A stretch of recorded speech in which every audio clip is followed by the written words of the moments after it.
there is many, let's say, many researchers in relation to where it stems from a ritual.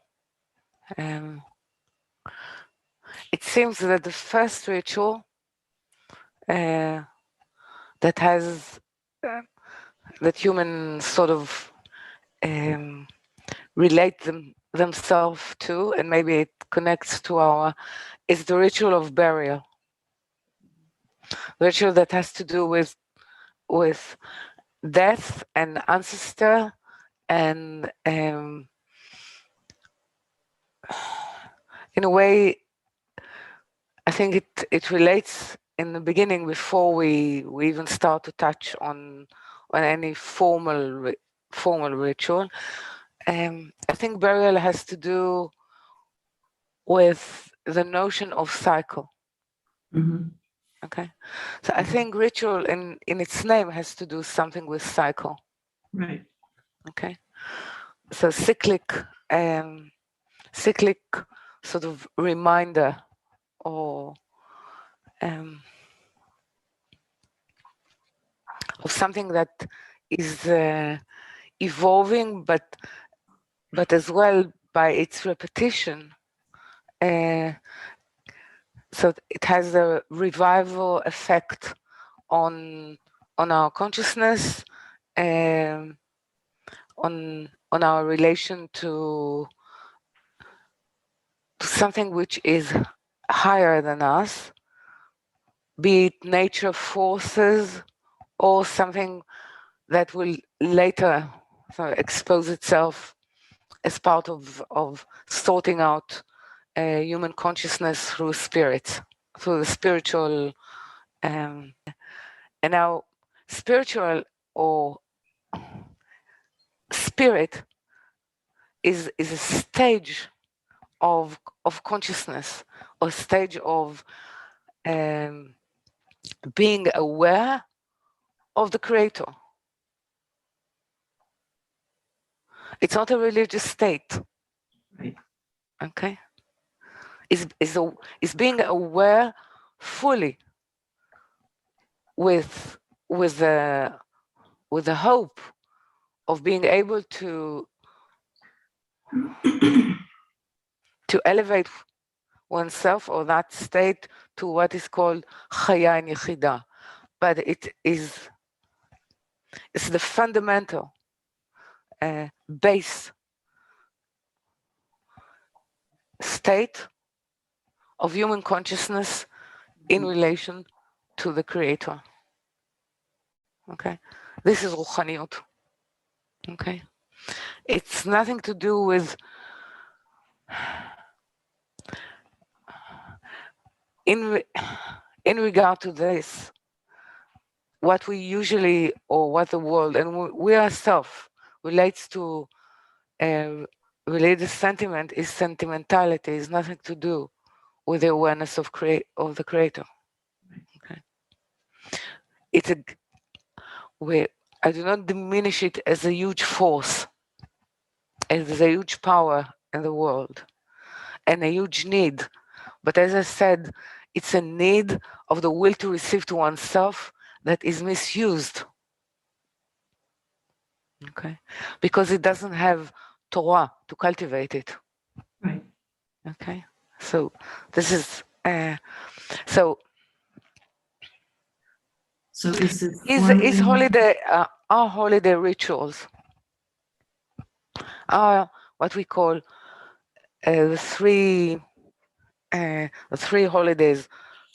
Are they rituals in terms of what we call religious terms, shamanic terms?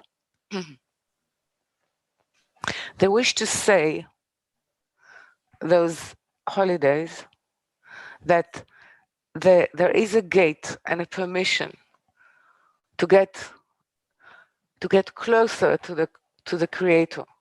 Now, our notion of ritual, of nature spirit rituals, actually coveted that which has nothing to do with the cyclic sort of development. It has to do with moving away and being able to see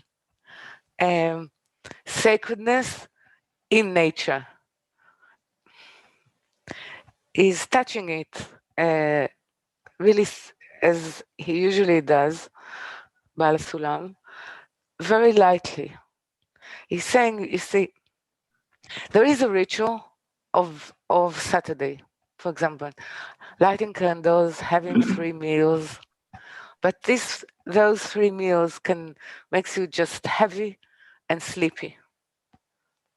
Has nothing to do. You have to have a specific vessel in order to sense or to be able to go beyond the ritual in order to sanctify eating on Shabbat. Otherwise, it becomes a ritual. Right. Okay. So, So in ritual, you feel very good about yourself. Yeah, usually rituals, even in here, unless I'm here to stop it, there are certain ways when the light comes in, you swallow it, you covet it, and you're very happy with yourself.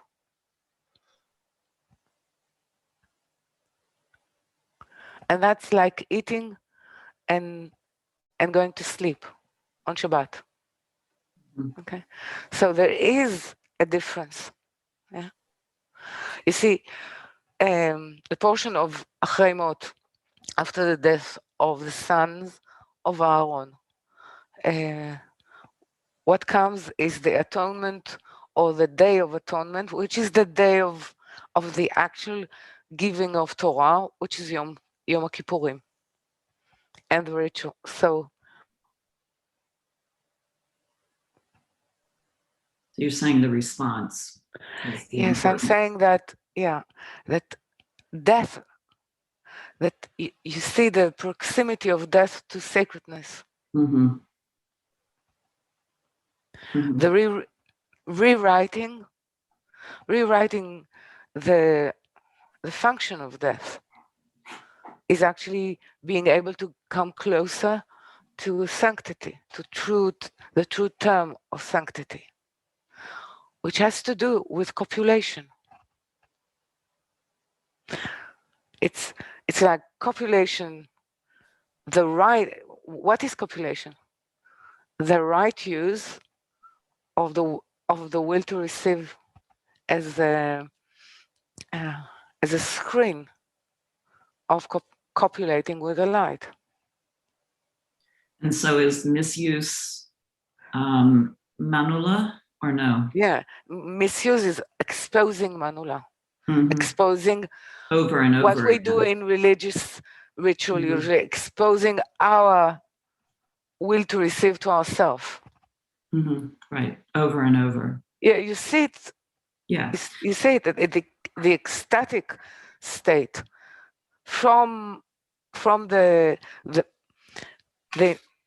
intention of going into it is like through this segmental part of our life, feeling good about ourselves.